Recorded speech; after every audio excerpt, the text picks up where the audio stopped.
guys, welcome back to my channel. Today I'm going to be talking about my journey with endometriosis and being lucky enough to get pregnant and have a baby with endometriosis.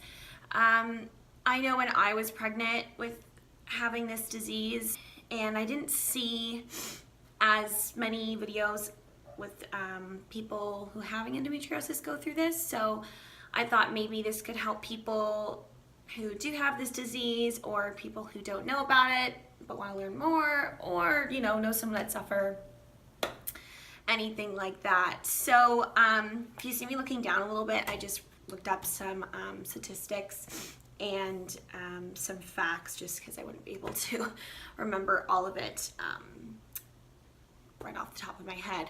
So I guess I'll just start from the beginning. Basically, I got diagnosed with endometriosis when I was 15. It's something that's very hard to get diagnosed with.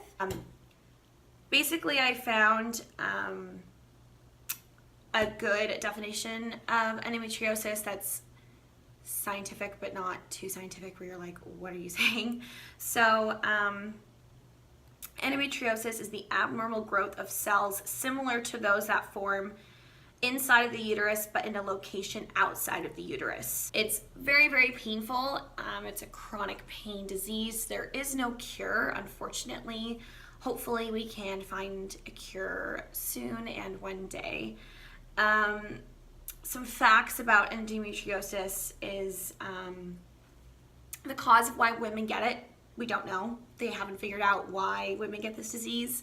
1 in 10 do suffer from this disease, so it is quite common, and a lot of women go with this disease not being diagnosed for a long time or not even realizing that they have it. It's something that's very hard to diagnose, and I'll get into that a little bit more later. 30 to 50% of women experience infertility with this disease. Unfortunately, there is a increased risk of miscarriage and ectopic pregnancy. So there's a little bit of some facts, and I'll just get into kind of what happened with me. I got my period very young. I got it before my 13th birthday, so I was probably around 12 and a half. And since then, it has been really hard. Imagine, period cramps, you get them really bad, but you get them like times 50. I get really bad cramps. I get really bad back pain. Even the arches of my feet, like they ache really bad. I personally don't throw up from the pain, but I do know a lot of women that like they just throw up from the pain because they're in excruciating pain. Luckily, I don't get to the point where I'm throwing up, but I am one of those people who like will not let themselves throw up. I actually remember when I was talking to one of the doctors about what my risks were and everything and what my labor would be like. She was like, oh yeah, she's like, don't get me wrong, the labor's gonna hurt, but you might be okay because you've experienced endometriosis pain, so you should be all right. I was like, oh, all right. I guess that's kind of good, kind of bad. Anyway, sorry, so I'm going off on different branches here. I guess maybe the first year-ish that I had it, like I got cramps, but it wasn't to the point where I was like, oh my God, like this is unbearable. Shortly after that, I did get them very bad. The more I moved, the more exercise I did, the worse it was, which was unfortunate because I was a competitive figure skater. So I would be dying at practice, like having to like go to the side of the boards and just like crawl up in a ball for the pain, like just, whereas blacking out for the pain, like excruciating pain. I just kind of kept pushing through, and we knew, like my mom and I knew something obviously was up. Like, yes, people get very painful periods, but this was just like, we're like, this can't be normal. So we went to so many doctors, did so many tests. I got like CAT scans and all this blood work and ultrasounds and so many things that they were trying to figure out what was wrong. Finally, one day they said, it was 2012, so I was in 12th grade. I think it was 2 days after my graduation, they're like, okay, we want to do surgery. You know, we're pretty sure you have endometriosis, so we want to go in there and remove it. But this will really confirm that you do have it. This is one of those diseases that where basically until they can open you up and go in there and see it, they can't technically diagnose it, even if you have all the symptoms, which is so annoying and discouraging. I got the surgery in 2012, and obviously, yes, I did have endometriosis. I don't have the pictures, and probably not that people want to see that anyway. It's pretty graphic, but they did take pictures and show me, like, they're basically tiny little dots, like these, like smaller than a dime. They're these tiny little dots that cause so much pain. It's just insane to me. So they did go in and remove it. They made an incision in my belly button, went off to the left, and then a little bit lower, right below my underwear line. So they went in, cleared that out. They found a cyst, just like benign, took that out. So they did tell me that, you know, this should really make me feel a hell of a lot better. Unfortunately, that was not the case. I mean, obviously I was sore from the surgery, but my periods did not get better. I think it just kind of grew back right away, and I had to end up quit skating, which was really hard. I made it to all my skaters out there. I was on a senior synchronized team, so I worked so hard, so hard, 6 days a week, worked my ass off, worked through all this pain to get to the top of where I wanted to be, and I was just at a point where I couldn't do it anymore. Unfortunately, I did have to stop, but you know, that's the way life goes. They tried a bunch of different birth controls before my surgery and after, but the one thing that really did help me personally was the Depo-Provera shot. I gained a lot of weight, which really sucked. But besides that, I had almost no pain. Now I did get the shots a lot to where my body basically went into like a temporary menopause. The way they explained it to me is they said, okay, we want to, sorry, I just keep checking on my son to make sure he's good, but he's quite entertained. So anyway, the way they explained it to me is that they said, okay, we're gonna give you this shot. I think I was getting it every 2.5 months at that point, and they said, we basically want your uterus to go into sleep mode. So you're probably going to experience menopause symptoms. I was like, awesome, 18 going through menopause, but all right, I will do anything at this point to not be in the pain I'm in. But my pain was really under control, so it was really hard, because it's like, hold on. Okay, you got your toy? Okay. Anyway, so yeah, my pain was really under control, but with this Depo-Provera shot, they recommend that you're only on it for so long because it's really bad for your bones. Around that time, I ended up moving to Toronto. So, you know, I got a new gynecologist, new doctor, everything like that.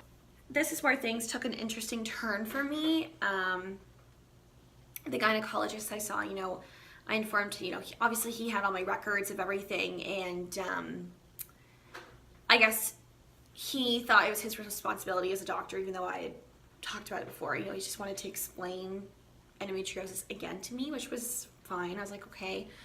This was the first time, surprisingly, that I had ever heard that endometriosis can seriously affect your fertility, which was insane to me because I was diagnosed with this at 15, and here I am, I think I was almost 19, and I had never heard that this can affect your fertility. So all I ever wanted to be in life is a mom. I know that might sound crazy to some people. Some people want to be... Okay. We were getting a little bit of a cranky baby. You just wanted to be on the camera, huh? You just wanted to be on camera, huh? Say hi. Say hi. Sorry, so basically this was the first time that I'd heard that, and my world in my mind just like shut down because he basically said to me, and maybe he didn't mean for me to take it this way, or I heard it wrong, or maybe he shouldn't have said it this way. But what he said was, I'm not telling you to go out and get pregnant, but if I were you and you're serious about wanting to be a mom and have children one day, I would be signing up on eHarmony. I'd be going out on dates, and you can't wait till you're 30 to have kids. You can't wait till you're 28, 27 to have kids. Like, you need to meet someone, settle down, and have kids. So single me in college at the time, hearing that, I was freaking out. And it was all I could think about. I was like, oh my God, like, I may never be able to have kids. I may never, like, that just was insane to me. So I took his advice and I literally signed up on eHarmony, and I don't know, was Tinder out then? I don't know, but soon after that I went on Tinder, which obviously, like, as we all, people do meet people on Tinder and get married, but you know, I don't know. So I was on Tinder, I was going on dates, I was trying to meet the right guy so fast, so desperately, so I could find the right person, get married, or just have a baby then get married, because this was something that I wanted so bad. And I was single for the longest time I'd ever been single. I would date someone and, like, you know, they just didn't want to make it official or whatever. Long story short, just nothing really ended up working out, and they weren't the right one, and as we all know how guys are and just how relationships go. Fast forward to when I met Dawson's dad, and we started dating for maybe like a month, and I kind of sat him down and I was like, so I need to have a conversation with you, and I know this is really awkward and weird because it's only been a month and, like, we're just kind of still having fun and whatever, but I need to be honest with you. And I basically told him I have an endometriosis. I explained what it was, and that I don't have a lot of time. You know, I don't have time to go and meet people and just have fun, and, you know, that I kind of need to find someone to be serious, and I'm not just dating to date. It's like, listen, if you're not ready for that, I totally understand. No hard feelings. We can be friends, because we had a bunch of mutual friends at the time. So I said, if that's, you know, if you're not ready for that, you know, I get it. So he basically took some time to think it over, and, you know, he said, you know what, like, I can't, obviously, no one can promise that, yes, we're going to be together and have kids, but he said, you know what, like, if things work out and we're together and we're happy, then I have no problem settling down young and having kids younger. So that was a huge relief, and yeah, long story short, here we are with our little miracle. I think this video is going to be too long to kind of go into the details of how I felt when I found out I was pregnant and everything, so maybe I should make that a separate video. So I'll just kind of fast forward to being pregnant with him and having endometriosis. Obviously, like, that was some of the first things I asked was what were my risks, and you know, what should I be looking out for? And the doctor told me, well, you've conquered the biggest obstacle, like, you got pregnant. A lot of women struggle to get pregnant to begin with endometriosis. So she goes, you know, your hardest battle is over. There is an increased risk for ectopic pregnancy. So for those of you who don't know, that's basically when the egg starts growing, like, in your tubes and in the wrong spot, which then you do have to terminate the pregnancy because you won't survive, the baby won't survive. It's really sad. So unfortunately, with endometriosis, you do have an increased risk of that, and there also is an increased risk of miscarriage. So I mean, as we know, miscarriage happens all the time. So do ectopic pregnancies for people who don't even have this disease or who have other problems. It's just, miscarriage is really common. So I kind of had a mix of emotions where I was like, oh my God, I'm pregnant. Like, I'm pregnant. Like, I can't believe it. Like, I am so grateful. I'm so thankful. But at the same time, I was so worried. So I remember, like, kind of reading on my apps and doing research of when does the ectopic pregnancy usually happen, or, oh gosh. And then I'm trying to be like, okay, I can't stress, because stress is so unhealthy for yourself and for the baby. Yeah, so I am so thankful and grateful to have him. I mean, here I am. I thought I would never be able to have kids. I was so scared, you know. All I wanted in life to be was a mom, and I know that sounds crazy to some people because people have, I guess, in their opinions, much bigger dreams where, you know, they want to own their own company, they want to travel the world, I don't know, they want to invent a new car. I don't know. But to me, this was my dream. I always wanted to be a mom. I always wanted to have a family. And to be able to have him was the biggest blessing in the world, and I can't express how grateful I am. My heart goes out to all the other women who suffer with endometriosis and all other diseases that affect fertility. It's such a hard thing to go through, and I know what you're going through because I did have those fears and everything, and again, I was lucky enough to get pregnant and have a baby. And you know, I hope that for those of you who do want to have a family one day, that you get to be able to do that. And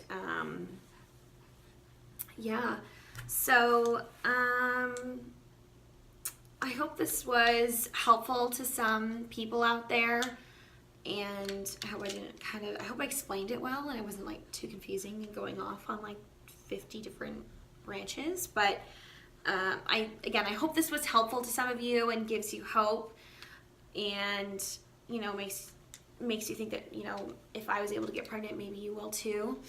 I'm literally going to sound like everyone in the world right now, but if you do have endometriosis and you're trying to conceive, don't stress. And I know it's such a stupid thing to say, but like, you have to try and somewhat remove yourself with being so stressed about it. I don't even know how to give advice how to do that.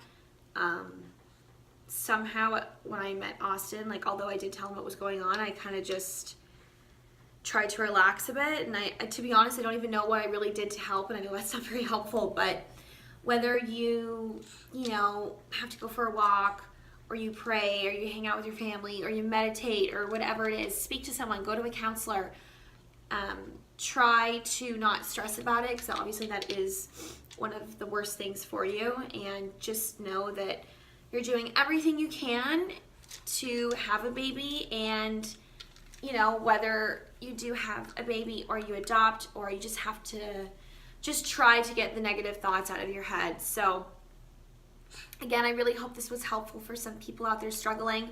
I hope that I informed some people that didn't know about this disease. And yeah, I would love to answer any questions that anyone has. I'd love to hear your stories and everything else. And yeah, so thanks for watching, and thanks for listening to my story. Are you hungry? Are you hungry? Okay. Again, thanks for watching. Don't forget to like and subscribe, and I will see you in the next one. Bye.